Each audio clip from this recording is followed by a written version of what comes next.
Assalamualaikum warahmatullahi wabarakatuh.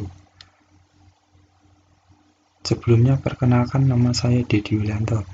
Di sini saya akan menjelaskan mengenai ketahanan pangan, bahan industri, dan energi dari materi kelas 11 IPS. Yang pertama yaitu ketahanan pangan. Pangan merupakan salah satu kebutuhan primer bagi manusia. Jadi di sini nanti kita akan mengenal apa itu pengertian dari ketahanan pangan, kemudian ada pilar dan juga bagaimana keadaan ketahanan pangan di Indonesia. Yang pertama yaitu pengertian. Menurut Undang-Undang Nomor 18 Tahun 2012 yang menyatakan bahwa ketahanan pangan merupakan suatu kondisi di mana pangan mencukupi bagi seluruh negara, bahkan sampai ke perorangan. Akan tetapi ini juga mempertimbangkan mutu, keamanan, sehingga hal ini tidak bertentangan dengan agama atau suatu keyakinan.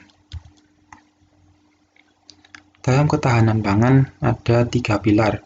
Yang pertama yaitu ability atau ketersediaan, yang kedua adalah accessibility, dan yang ketiga adalah stability. Yang pertama yaitu ability atau ketersediaan. Hal ini berkaitan dengan bagaimana jumlah produksi yang dapat dihasilkan pada suatu negara atau suatu wilayah, sehingga wilayah tersebut dapat memberikan pasokan makanan yang cukup. Kemudian yang kedua adalah accessibility atau keterjangkauan, baik secara fisik maupun ekonomi. Hal ini berkaitan dengan bagaimana pendistribusian pangan ke tempat-tempat tertentu. Kemudian yang ketiga adalah stability atau stabilitas pemasokan dan harga. Stabilitas pemasokan ini berkaitan dengan bagaimana pangan tersebut akan terus memasok pada suatu wilayah, sedangkan harganya tidak mengalami kelonjakan, sehingga masyarakat tidak mengalami krisis. Dalam pilar ketahanan pangan ini harus terwujud, yakni di mana setiap pilar ini harus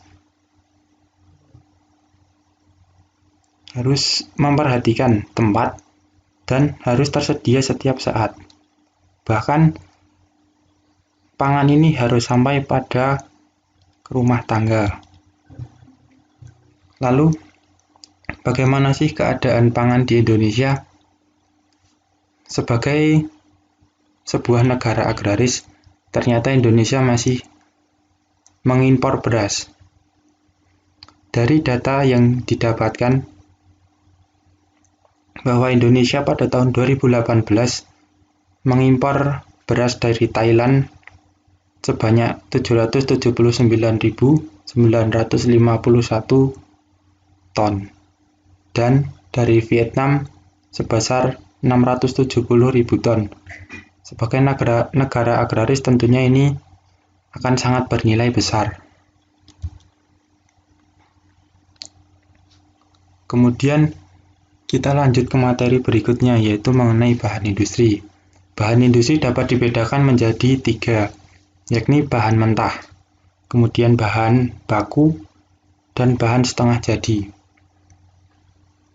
Bahan mentah merupakan bahan yang diambil langsung dan belum mengalami pengolahan sedikit pun. Bahan baku merupakan bahan yang telah mengalami pengolahan namun belum dapat digunakan.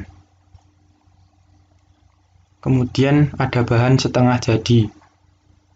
Bahan setengah jadi merupakan bahan yang telah mengalami pengolahan namun belum dapat dipakai. Contoh dari bahan mentah ini adalah seperti biji emas atau biji timah. Kemudian untuk bahan setengah jadi untuk keperluan sehari-hari contohnya adalah seperti kain. Masuk materi yang ketiga, yaitu energi. Energi dibagi menjadi dua.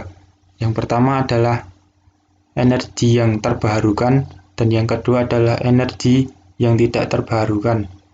Energi terbarukan merupakan sebuah energi yang tidak habis, sehingga itu masih memiliki pasokan. Sedangkan energi tidak terbarukan adalah energi yang memiliki kapasitas tertentu, sehingga ia akan habis pada suatu waktu tertentu. Contoh dari energi yang terbarukan adalah air. Air tidak mengalami perubahan jumlahnya. Kemudian energi tidak terbarukan contohnya adalah minyak. Jumlah minyak yang ada di dunia ini diperkirakan akan habis pada tahun 2050 sampai 2060. Mungkin sekian yang dapat saya sampaikan. Kurang lebihnya saya mohon maaf. Wassalamualaikum warahmatullahi wabarakatuh.